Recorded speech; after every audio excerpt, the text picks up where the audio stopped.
Me.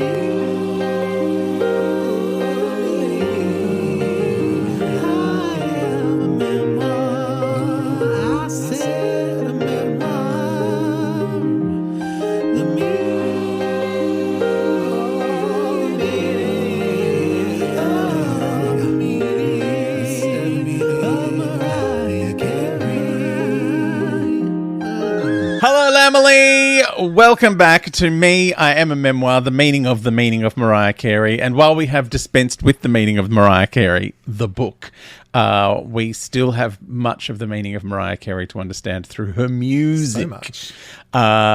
So this week we are going to only start on the journey of Memoirs of an Imperfect Angel, because there are 712 songs on this album. Yeah, this memoir might take as long as that memoir. Yeah, plus there was meant to be a whole other album that never happened, so who knows what we're doing with that. So there's a lot going on. But because this is, the week of Mariah-versary, yes. That means we must have a burgeoning basket of me moments. Me moments. Look, there's no headlines this week. It is all lead stories. It's just story after story after story. Starting with a brand new song. Oh, I know. If we're starting with a brand new song, it's a big week. It's a big week. So, it's a remix of someone else's song. Yes. That was sampling a Mariah song. Yes. But because she's a generous woman, she's come and gone, oh no, you need that. I'll sing that differently for you for the song if you're going to use the remix. I'll sing it differently, but exactly the same. Yeah. So it's Lato and Mariah, Big Energy Remix, feat DJ Khaled. And as you said, it's sampling / interpolating fantasy. Yes. When I first heard it, I was like, oh, this is fun. Like, I like this. I haven't heard this. I hadn't heard of Lato. Have you heard the original? Well, Rush. This is where this comes in, right? So when I first heard it, I was like, oh, this is fun. Oh, Mariah's like redone the vocal, blah, blah. I was like, she's got this whole sweet fantasy, big energy thing going. So I thought there was a lot more added to it than there actually was, because I didn't realize that the sample was already there in the original. So I listened to it and then I went back. It's just vocalless. Yeah, pretty much. So I went back and I was like, oh, okay, so it's the Genius of Love sample. Yeah. They're sort of evoking Mariah, I suppose. But all of that big energy stuff that sounds like Mariah isn't. Yes. It's actually Lato or someone else singing that bit. And so then all of a sudden I was like, they made Mariah get out of bed. Yeah. Maybe during the day. Ugh, No, it wouldn't have been the daytime. To really not do anything new. I was like, oh, give him more. It's Mariah Carey. Give him more. So it's a good song, but I was like, no, I want more Mariah. Everyone else can go home. It's like, she can still sing that song. She's great. And I love that she's kind of pitched it as a little bit different. Like, it's not entirely, it's not like she's gone, oh, I've got to sound exactly like I do on the first time I sang it. It's like, well, that's probably why she did it, because she's like, I'm going to sing it this way because they're not letting me do anything else new. So, doesn't she sing some of the big energy business though? She sings along with that. Kind of, but I think it's very similar to the original. Yeah, so it got a little bit lost for me. But I gave it a 4 out of 5. So it's not and a bad song. And the video's camp. Like it's just cut out photos, which I enjoyed. Apparently it's a visualizer. It's what people do now. Oh. I know. So I'm wondering of a lyric video. Yeah. I'm wondering if we're going to get a video because they were pretty tizzied up. Yeah. So it'd be nice to... The original video is quite cute. I quite enjoyed that. I saw bits of it because I listened and watched at the same time, but I was typing my notes. So it was, it looks nice. I don't mind that song. Like, I'm like, oh, cool. All right, but we've got so much more because we have Mariah overtaking Barbara Streisand. Or Streisand, soft S, as the top selling female artist with the most certified albums. Yes, I saw that. Because When You Believe, Christmas, Baby, Please Come Home, Without You, and I Know What You Want are all platinum now. Yes. Always Been My Baby and Fantasy are 5 times platinum. Of course they are. Of course. Honey is a DP of platinum now. It's a DP of platinum. Santa Claus is Coming to Town, I'll Be There, Breakdown, and Hark Gloria in Excelsis DP are all gold. Oh. And finally, Daydream has seen another 1 million units sold, bringing it to 11 times platinum. 11 times platinum for Daydream. Yeah. And that is berserk. It seems to have outsold Music Box in the US. It's really hard because apparently different countries have different certification systems. Right. Yeah. So it seems that Daydream sold 20 million worldwide, Music Box 28 million worldwide, but I couldn't find anywhere that actually gave those numbers for Music Box. So I'm like, I think it definitely did in Australia. It sold more, but it's a little unclear because somehow Music Box is Diamond and yet it's only sold 7 to 8 million in America and Diamond is 10. So I don't quite know. I think the numbers are a little confused. But either way, 2 very huge selling albums. Yeah, the certification thing is a nightmare. Like, we always have trouble when we're writing hard quiz questions if it's based on a song. So yeah, Mariah got a lot. She's won. She's now got them all under her house. That's her prize. Yes. Mariah has also accidentally wished Shawn Mendes a happy Thanksgiving on St. Patrick's Day. Which was a little inside joke with her nephew Shawn, but Mariah accidentally texted it to Shawn Mendes stating, I do realise it's not Thanksgiving. As a little follow-up. We also got some Black Irish love on St. Paddy's Day. Because of course we did. Yeah. Because Irish is in the name. Yeah. And I am very much here for Mariah taking over another holiday. Yeah. She's like, I've got this one too, guys. She's colonising them. Oh, yeah. I didn't even think about that when she brought out the Irish cream. I'm like, no, she talks about Irish cream in a couple of her songs. Like, you know, like it's a lyric. So I'm like, it's a thing that she's into. So that's fine. And then when St. Patrick's Day rolled around, I was like, oh, Mariah, this is a stealth attack. Oh, yeah.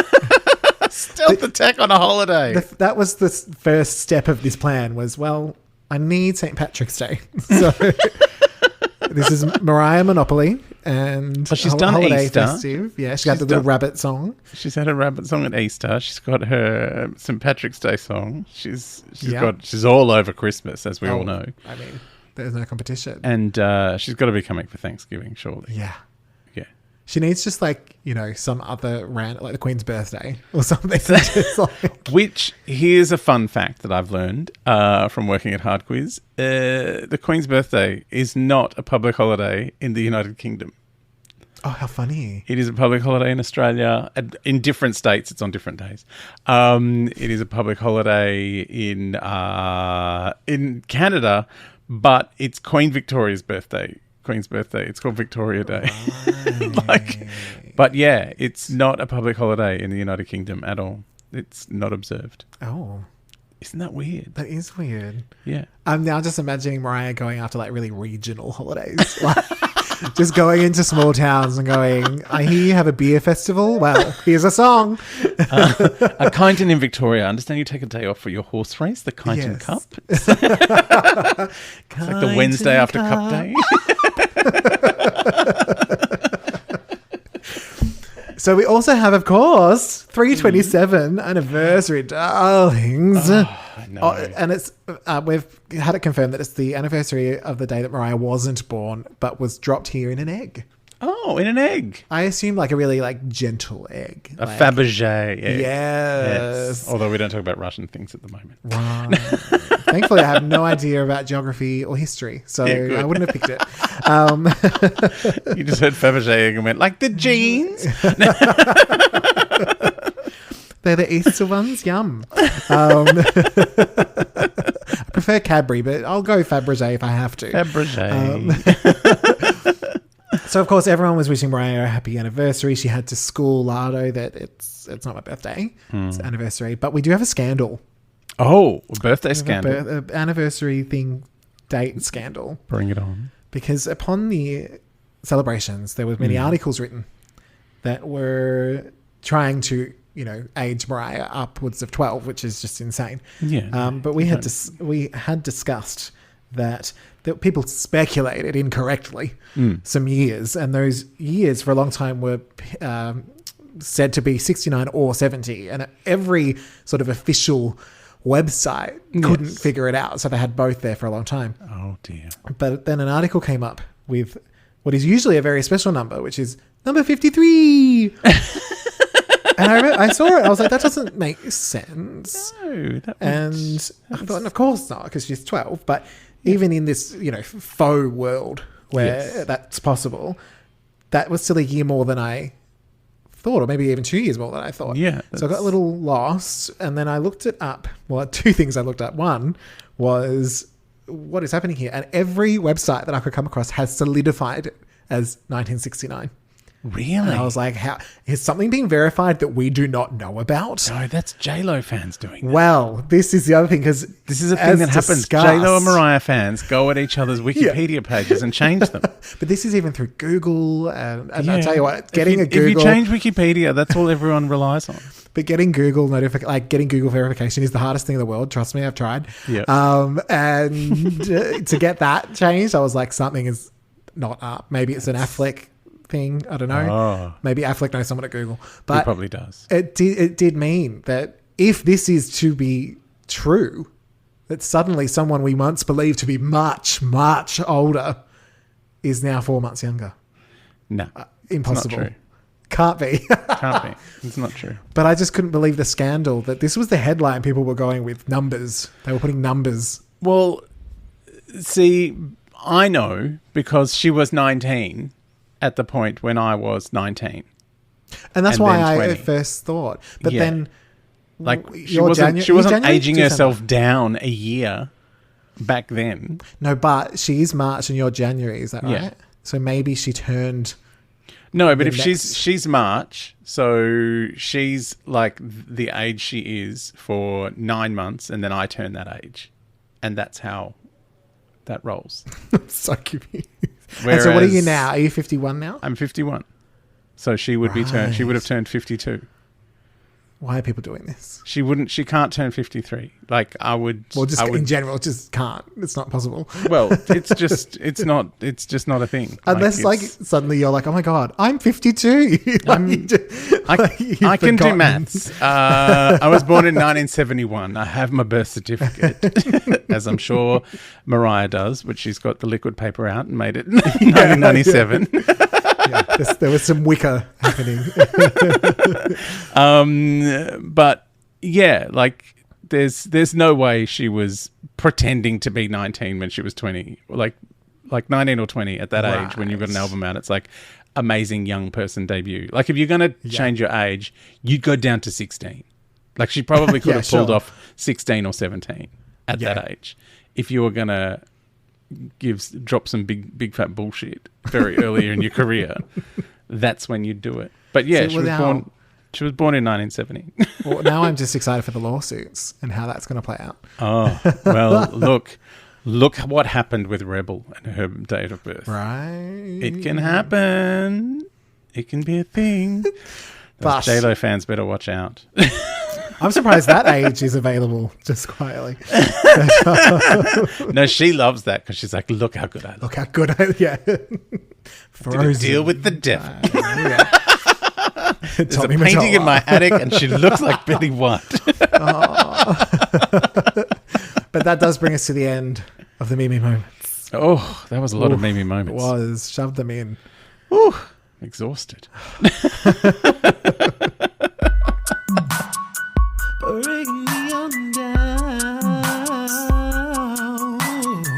Oh, so I guess it's time to break it on down. I think so. The Memoirs of an Imperfect Angel, which, tragically could have been the title of the book if she hadn't already given it to an album. Yeah. I know. Although she's achieved perfection at this stage, so it probably wouldn't have worked. Yes. So yes, Memoirs of an Imperfect Angel, September 29th, 2009. Are you sure it wasn't 2012? 2029. It was US number 3 and Australia number 6. What were we thinking? What were we thinking? And as mentioned, there was a whole Angels Advocate moment with remixes to come, and some rude person cancelled it. This is what I don't understand. Like, it was a number 3 album. Like, it's a big album. Like, it's not like no one bought it. Right? Well, we did, obviously. Yeah. So I think I've got 4 copies. Again, I was working in radio at the time. So you didn't buy it. That's why. Everyone was working in radio. All the Mariah fans were in radio.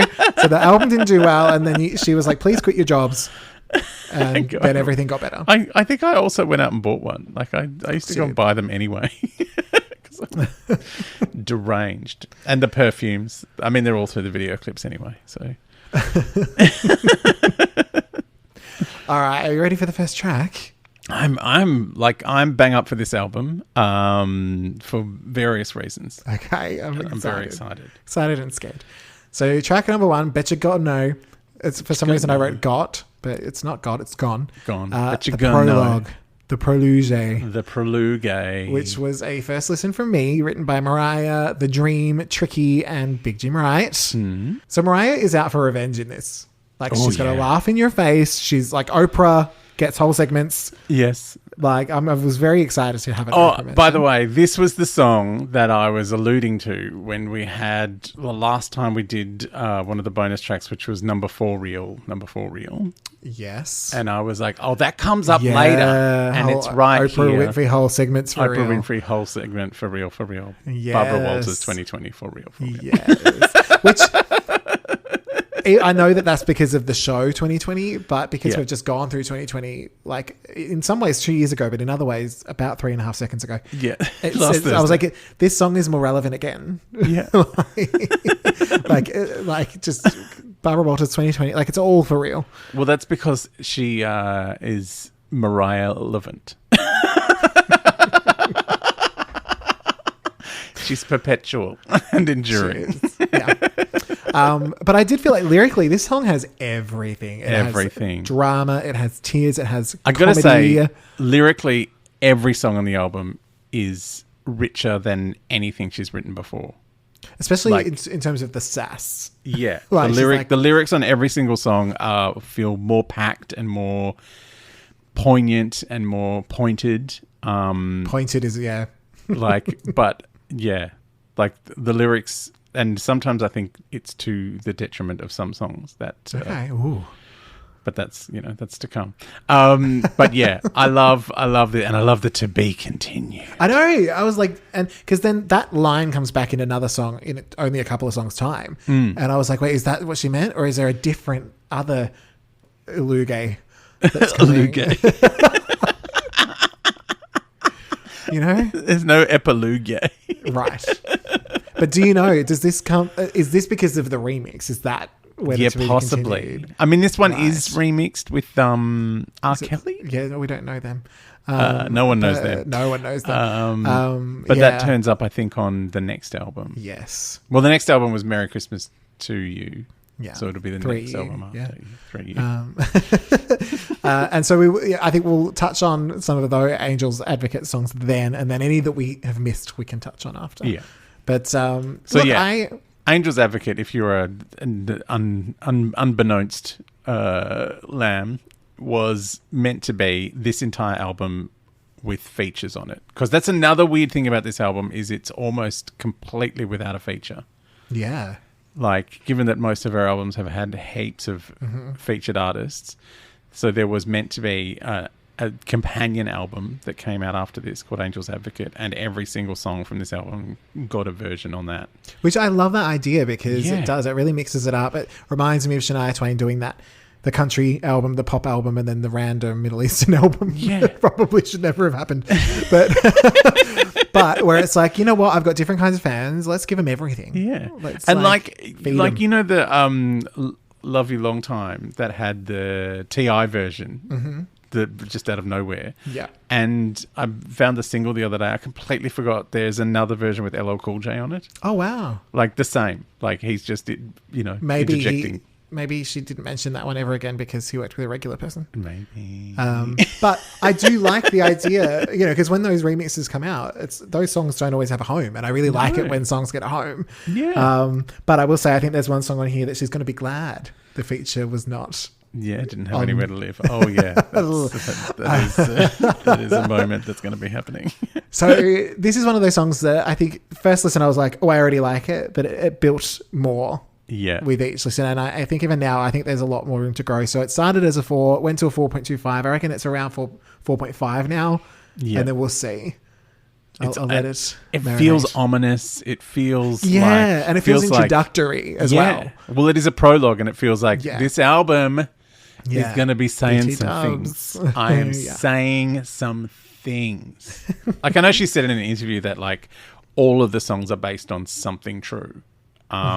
She's like, maybe not recent things, maybe they're very old things, but all of these things happened and these are real feelings. I may or may not have written it down, but there was a song in here somewhere that she said some of it wasn't even about her. Like it was mixed with things of her and someone else she knows. And things her friends went through, you know. I'll be able to tell you when I get there, I think. But that's, I kind of like that about this. It's for real, for real. It's for real, for real. Oprah Winfrey entire segment for real. So what is your score from number 1 to infinity? This is Oprah Infinity. Okay. Oprah's Plain Infinity. God, that segment would have gone forever. No, but I like entire segment is like on Oprah, because remember in the old days, like, you know, they'd have Brandy on and should be done with in about six minutes, and Oprah would still do another 4 things afterwards. It's like, an entire segment on Oprah, that's a big deal. Yeah. That is for real, for real. That's for real, for real. And then Barbara Walters 2020, that's for real. Oh, that is for real, for real. Yeah. All right, track 2, Obsessed, US number 7, Australia number 14, What Was Anyone Thinking? Written by Mariah, The Dream, Tricky, and that's it. It's got their full names, so I'm just using their stage names. So we already knew what this song was about, right? Oh, yes. All of us knew, especially if you've seen the video. But the thing that never dawned on me was literally the intro where it says, "Will the real MC?" and then it goes into something else. But I'm like, oh, like the real someone else stand up. Yeah. I was like, oh, hang on. I was like, all right, I see what you're doing. But I have a little Eminem shade. Oh, some shade. From Mariah. Before we get to the Posh Nopsis. Which is... a pre-nopsis. It's a premonition. I hate when you get too much pre-nopsis. That's I quite like it, actually. Shows that they care. It's urethral approval. So urethral approval. Oh my God. I was just trying to allude to it and you just went right in there. Dug it out and started splashing it around. Mind your eyes. The pre-nopsis is coming. Oh my God. Next time I do anything, I'm going to be singing Posh Nopsis. Anyway. No, so the Mariah shade, the Eminem shade from Mariah is... He wrote a song about me and my husband, and in a really derogatory and juvenile way, and it's not up to par with his other songs. Oh. So that's one. And then, see, the difference is my song is on the radio, and his, you have to search for it. I was like, oh, my Mariah, you're so good. You know, she's a press conference and he's a conversation. Exactly. So are you ready? For a urethral poshnopsis. A poshnopsis. A poshnopsis. It's an Eminem shade poshnopsis. Mariah is being her fabulous self, getting out of a limo, doing a photo shoot, when sad rap Raya, played by Mariah in Mandrag, is all sad Mariah and rappy. Mandrag is the best. Right? So she's being sad and rappy in a room full of Mariah posters. Sullen. Sullen and Shopping Raya gets stalked by sad rap Raya. We photo shoot for quite a while longer before photo shooting some more. Sad rap Raya does some push-ups and operates the hairdryer. I wouldn't be surprised if Mariah already had the Mariah room in her house. Oh, look, some photo shooting. I think the brief was, I want to be hilarious, but I also want to be really beautiful for longer than I'm being hilarious. Sad rap Raya gets hit by a bus just like Regina George, and Mariah has a reaction that couldn't be described as, well, anything. But it's not nothing either. It is amazing. It is an amazing moment of acting. It's also because it's like she's a comedic genius. Oh my God. Like, because it's like, oh, you're taking photos of me. Oh, this is, oh. I know. I just love that idea of like, she's so on. Yeah. That even if some weird creep comes up and takes a photo, she's like, well, I'm going to pose. I don't want it to be a bad photo. Even if I get you arrested, I still need to look beautiful. If this goes to court, I need to look really great in those When the photos are handed around, I want everyone to know how amazing I look. The jury. But we also have a music video remix moment. Yes. You ready for that? Posh synopsis? A posh synopsis. A posh synopsis. Eminem Shade remix. Posh synopsis. Mariah lays down on a table because yes. Yes. Gucci Mane does his verse and has a splash. The main video plays. Then this pattern continues until the video eventually ends. Mariah does sit up a bit though. I love it. They're just like, we'll just shoot one more scene and then we'll just cut it in.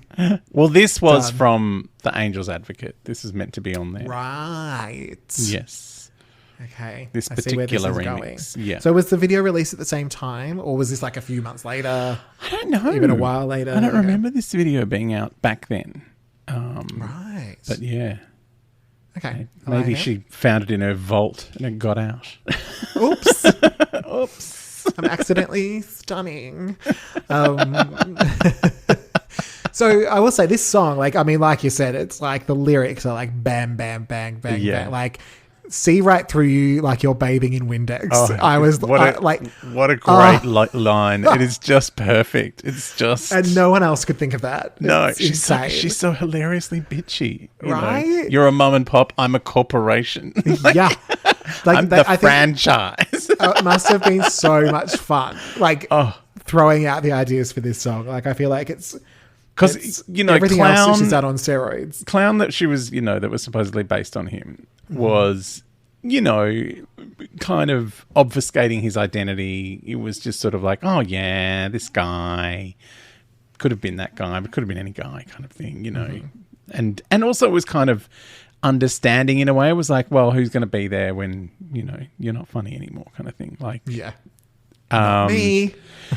And... yeah, and he then in the interim did like 4 or 5 different songs about her. Like he just wouldn't let it up. And so I think, you know, writing a song called Obsessed, it's like, well, I feel like I have to now. Like, because he's done about 5 different songs and he's actually mentioned my name. And the husband and everything else. And 50 Cent's done a song calling me a liar because he says I'm a liar. And so, yeah, she's basically gone... You want to see what I can do when I put my powers towards evil instead of good? Because it's gonna hurt. but it's just a song about mean girls. Yeah. I just liked it. It's strudel. It's toast of strudel.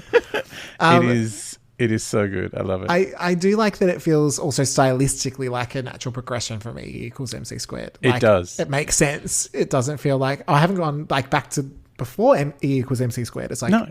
It's like, well, on there she had like, you know, the barest minimum of auto-tune vocodery business. And here she's gone, nah, turn it on. Yeah. Everyone knows I can sing.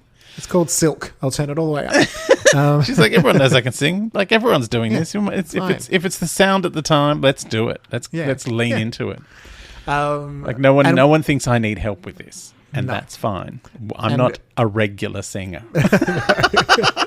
We also have mention of real drugs like weed and E. There is no purple disguises. Yeah. Although the video, they are dropped out. The audio. They are. It must be the whoop. It must be the boom. Must be the urethral approval. The Poppin' Hood. I love Poppin' Hood. And, you know, at the time, he did, you know, go into rehab and confess that he had some problems with pills and things. So, you know, there was... Yeah. Like there's no way that anyone could mistake this song about being about anyone else. Especially also, just what she looks like in the video, you're like, oh man, you are channeling. And she must have really enjoyed looking at herself in that cutout. One of my things I was thinking when I watched it, I was like, oh wow, the only person, because like this could have been a great, because this was at the period where huge stars were appearing in music videos, just, you know, on the off chance, just they had a day off and I'll do that video kind of thing. So she could have hired anyone. She could have got Brad Pitt to play this part. She could have gone a big name. But there's only one person who would be that convincing at being obsessed with Mariah. And that is Mariah. Yeah, it's true. And I've already got the cutout. So I've already got all the merch. Like I own all this stuff. I'm just going to pop on a beard. Yeah. It's not like he's that masculine anyway. I know. So, in fact, if anything, I look too butch. yeah. Oh, God. Oh my God. I love it. It's so fun. And it's like, now here's a confession. Here's something that I haven't done in ages. Because I had, that I had surgery last week, so I've been a bit flat and not been able to do much. Let's not tell anyone what it was, and so they can just worry and guess. Yeah, I like saying so. I'm in my 50s now. We have surgery. Had a fall. I had a fall. I had to have my hemorrhoids replaced. Oh my God. I had a drawstring piped in my arsehole so I can do a shit. Oh my God. They call me the drawstring sphincter. Oh my God. Yeah, because urethral approval was too far. But anyway, I've been a bit flat, and I was listening to this album while I was making dinner yesterday, and I just had a little dance. Ooh. In the kitchen. Oh, I like it. Socks on tiles, that kind of grindy. I was grinding into the fridge. Smacking my ass. I was having a whale of a time. I'm like, that's right. This song is good. This is a Mariah Carey special. Yeah. Like, I think this should be up there with all of her hits. It's a good song.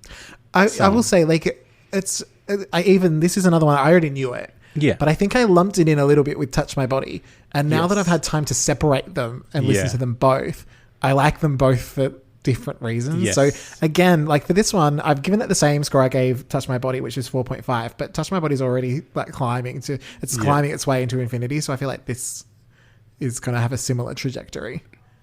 I wish you would just put them in infinity to begin with. It's easier that way. Well, because sometimes I really change my mind. So it's like, I want you to know it's almost there, it's almost home. And if you would like to think it got there, you can. But just in case it turned around and forgot its passport. That's what I believe. I still believe. Exactly. Yeah. So what is your score? Obsessfinity.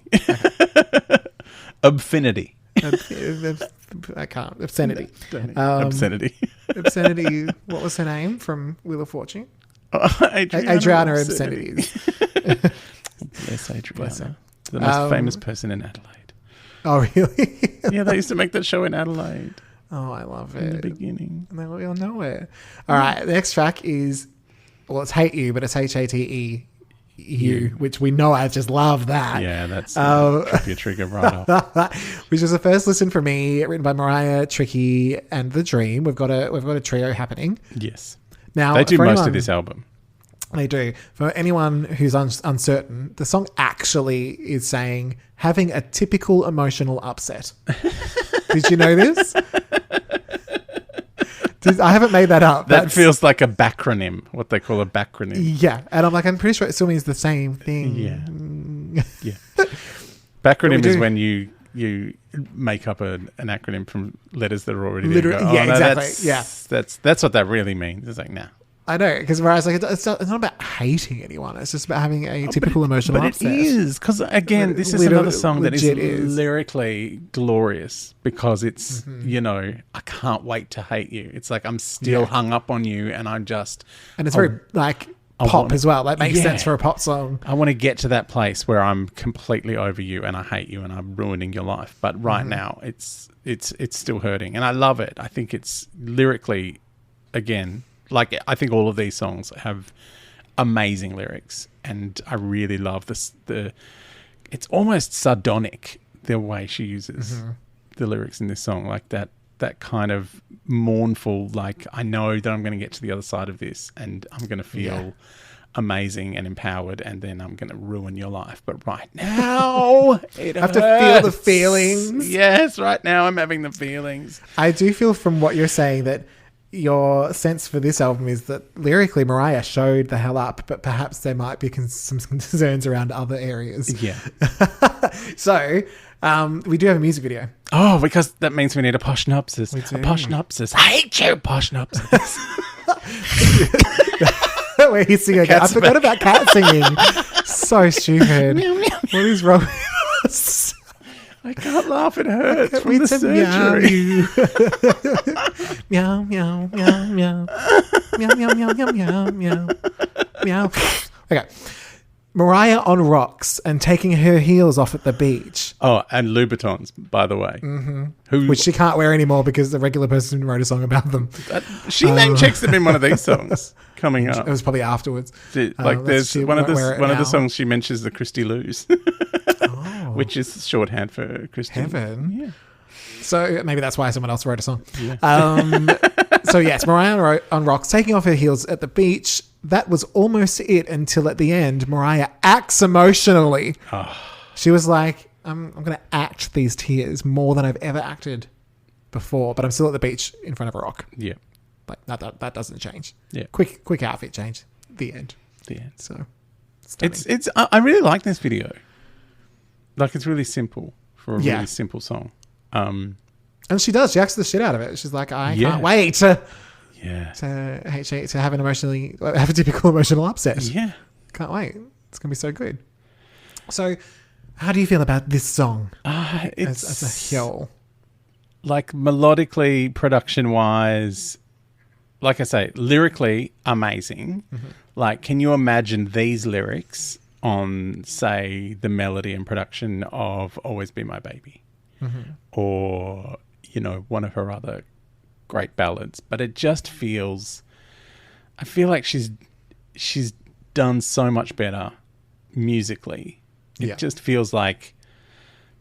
It feels like a reheated... You know when you reheat mashed potatoes and you're like...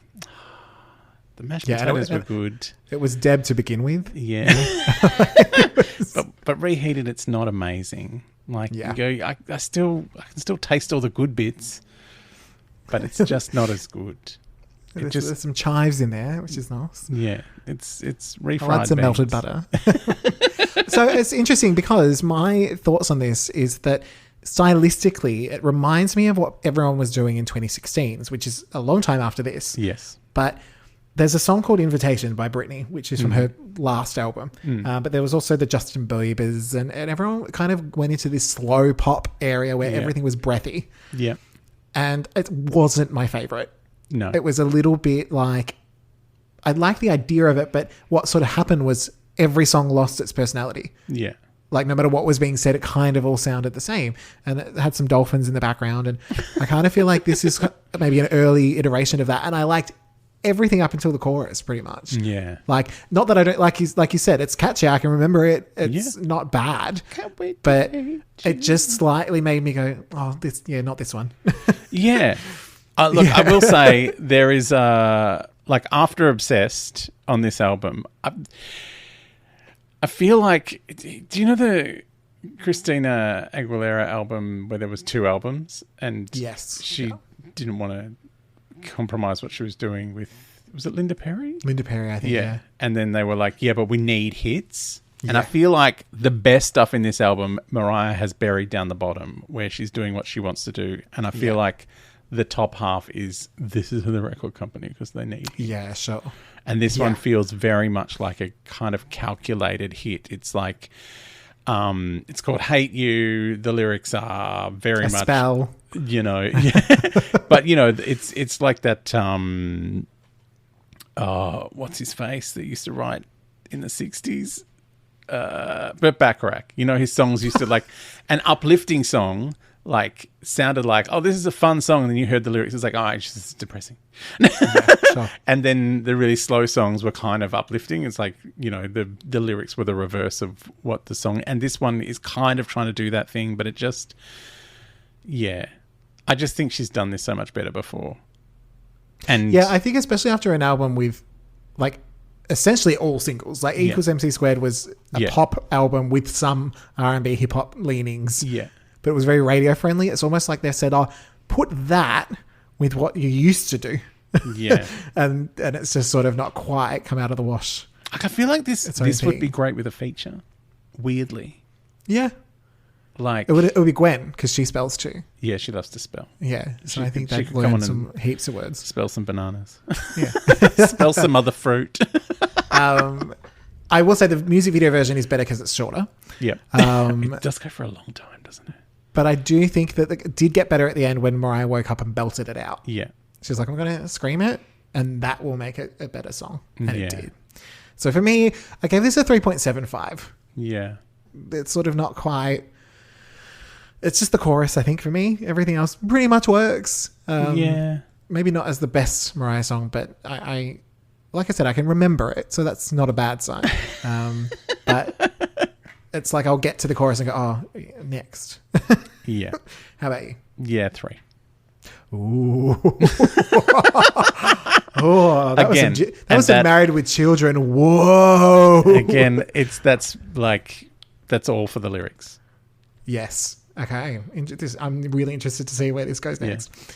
All right. Remember I told you several albums ago that there were going to be some ones around that I didn't love? Right. We're here. There's going to be some juicy number 2. We have arrived. I've just got to say, I think Nick Cannon did something very bad to her creatively. Ooh. And made her... I mean, a lot of songwriters blanded her when out they're happy. Bit. Yeah, but like her lyrics are great. I just think it's melodically, she's just not taking any risks. She's not. Well, he was still anything. directing a lot of these videos. So. Yeah.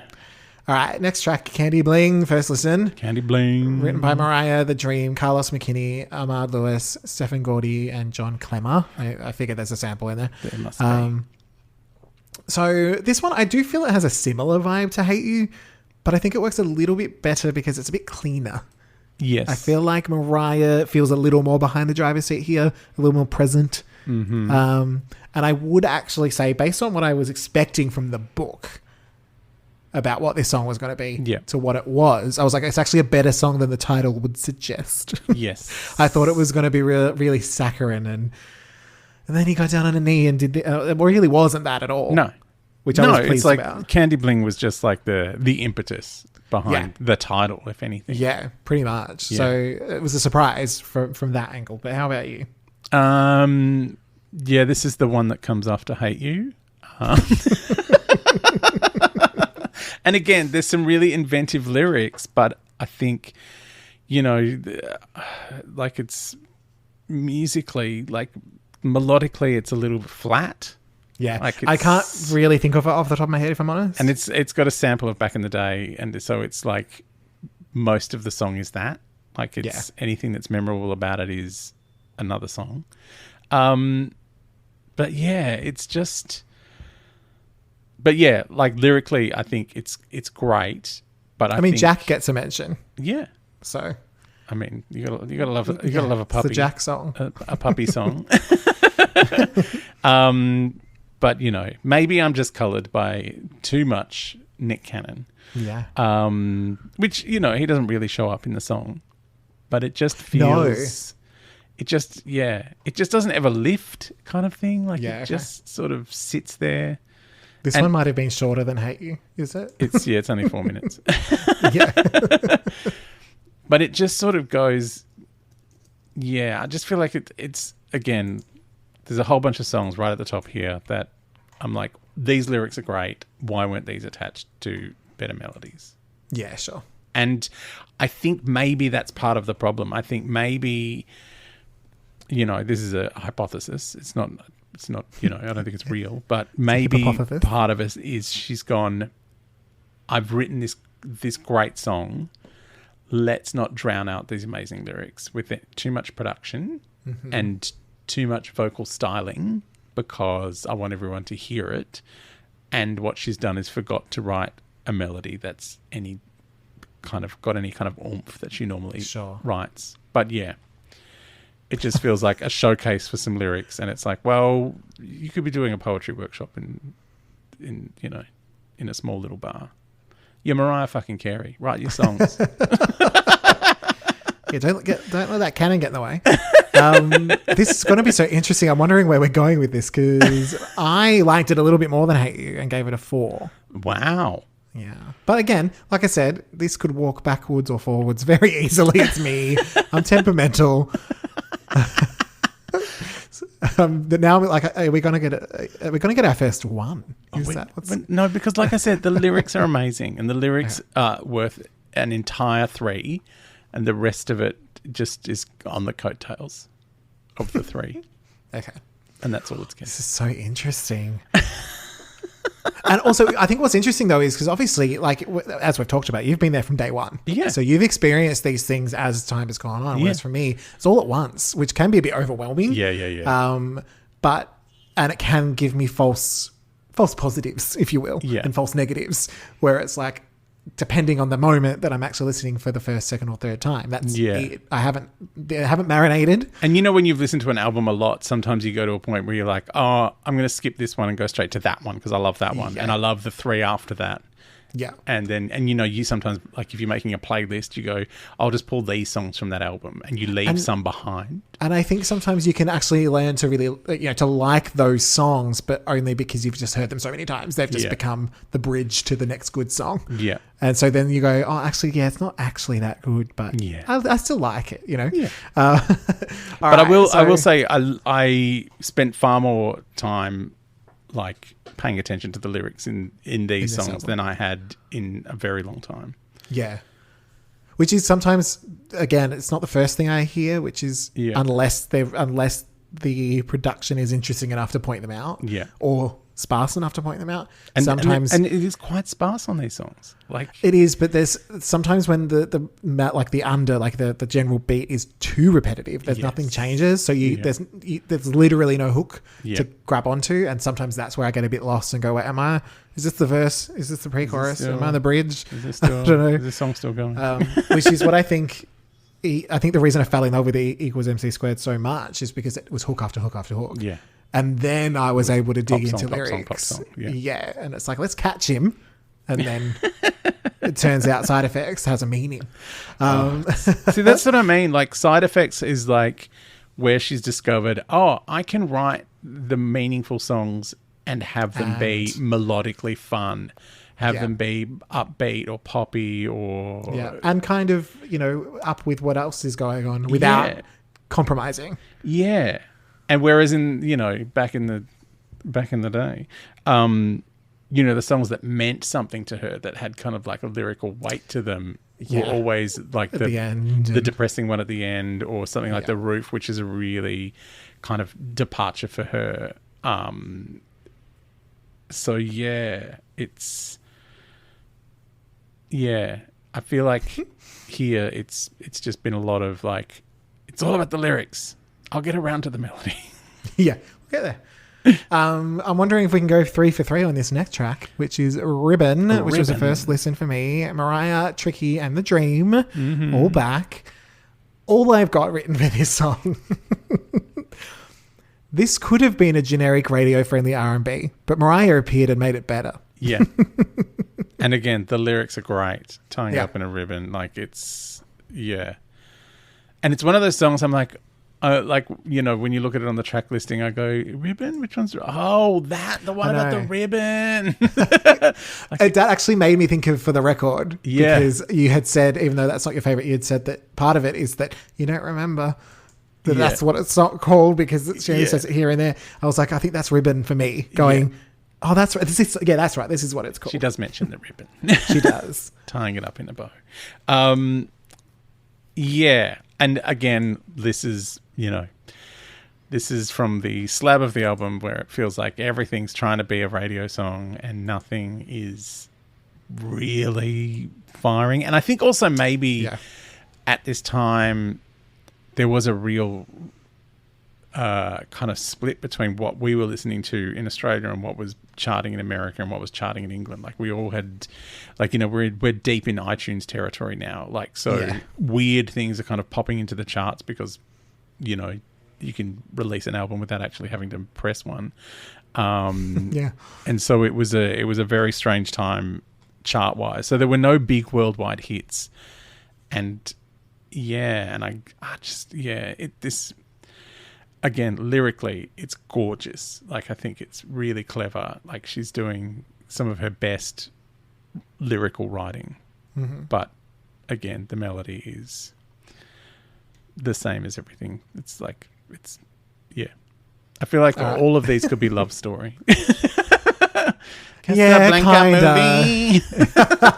So what's your score from number 1 to infinity? That's a 3. Like, this is 3 for 3. Consistent. Yeah. I'm going 4 for 4. Oh. So obviously, I don't know, because maybe I'm too scared to go lower. The Lemley in case you were like, you. yeah, in case you were like infinity for everything. But again, I mean, I don't go much between 3 and 5 anyway. Like, it's always between 3 and 5. I don't really go much lower. But by the way, her voice is amazing. Like, she sings the fuck out of a boring song.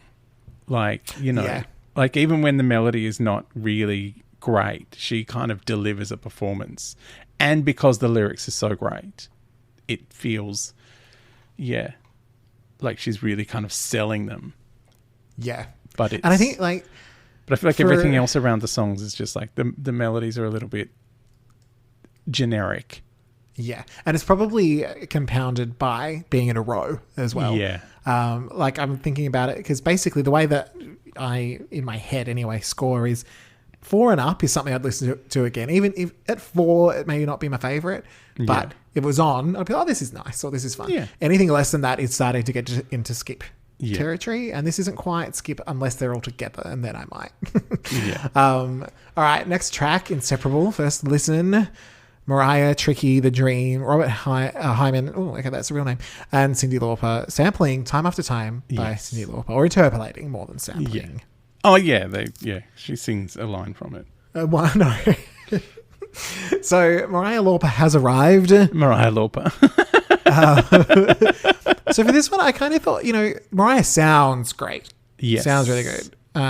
But if I'm honest, I don't think that this song offers anything particularly new. No. Especially after the last 4. I did think the length and the girth was good, though. Because it's only 3.5 minutes. It's only 3.5 minutes. But I kind of thought, even outside of this album, I have kind of heard her do this song before. Yes. So it's not bad. I wasn't like, oh my God, turn it off. But yeah. And I kind of thought the Time After Time sample wasn't really necessary. It's probably the only thing I remember about it. Yeah. Yeah. I totally concur. We're going to get through this in like 10 more minutes because every song is going to, yeah. Well, thankfully, this is the final track on the album that I don't like. Because the next album is exciting, even though it's all the one album.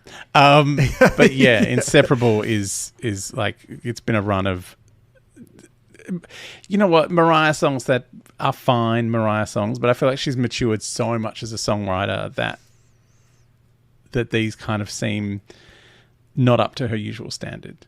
Yeah. And I don't know whether that's a production issue. I don't know whether that's, pressure from the record label of like, it's got to be hits.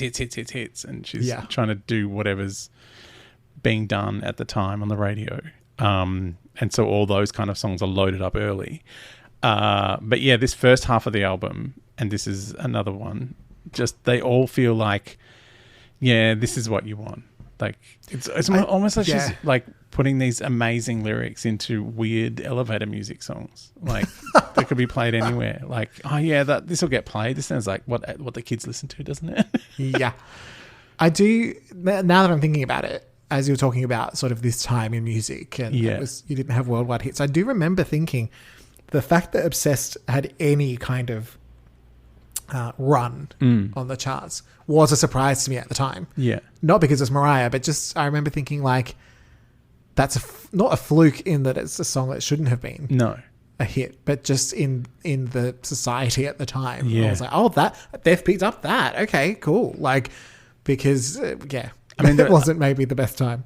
But also, there was the charts then, and even more so now, were full of songs that had vocal manipulations, and there was a lot of that kind of going on. So like Mariah almost becomes a sample of herself in Obsessed, and it works beautifully. Yeah. But yeah, I just, again, Inseparable is another song that for me is a 3. Ooh. And again, it's because lyrically I quite enjoyed it. Because I love I love how pointed all of these songs are. Like, she's really nailing how kind of arch she can be as a songwriter. Like, I just wish the melodies would match up to her lyrics. Like, I feel like Get the Fuck Out is, the perfect distillation of her lyrical genius and her melodical skills. Like that is and the humor. Yeah, like the tongue in cheek, the fun, like that's the kind of thing that I feel like these songs could be. Yeah. Because lyrically they are, but melodically none of them are really trying to be anything but radio friendly. This is so interesting for me. And as you talk, I'm like, so it's suddenly occurring to me. So I gave this one a 4. Wow. And I'm like, I clearly think that anything 4 is just okay. Anything 4.5 is really good. Like somehow that's my only 2 scores. Well, all my 3s are purely based on lyrics, and they're Mariah Carey songs. They're decent songs, but I know she can do better. It's almost like I'm giving her, I'm marking her down because she's given me so many infinities. Great. Yes. Like, yeah. If you're going to disappoint me, you're going to get a smack. I suppose it's probably a similar approach to me in terms of like, I'm starting at 4 because she's already at a 4 on a bad day. Yeah. Just because of so anything below just that. because her fucking vocals are amazing. Exactly. All right. Not to end on a down moment. No. But I think we should flip the disc. We do need to flip the disc, and we'll have to flip the disc over to next week, unfortunately. Because there are so many hits and songs.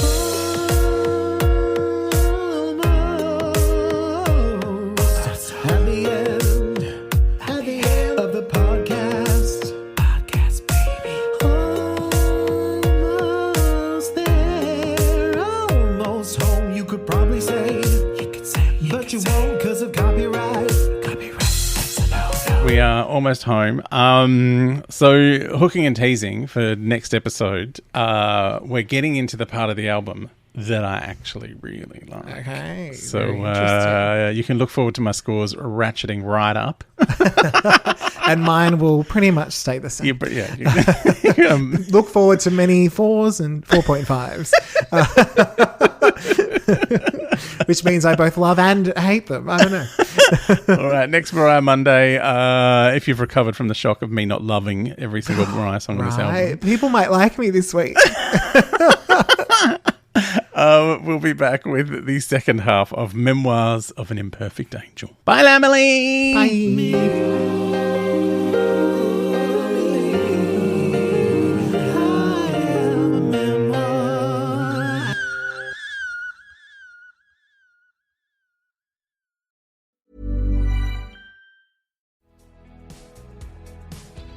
This is brought to you by Kate Spade New York. Hey, this is Letty and Ash from Se Regalan Dudas podcast. Is anyone else up for a day at the beach this summer? Kate Spade New York is right there with us. The brand's 30th anniversary this year is bringing on the summer adventures with a new collection inspired by a day at the beach. This collection has everything you need to get into that seaside state of mind. From sunshine-reflecting jewelry to, of course, a whole new lineup of unique bags inspired by seashells. Yes, seashells. I can spend hours picking up different types of shells when I take a walk on the beach. I'm already visualizing myself accessorizing my outfits with the Crochet Raffia collection that puts a whole new spin on the essential beach bag. The sandbag, a reissue of the 1993 style that started it all, now reimagined in shimmery ocean hued sequins, will be perfect for those summer nights.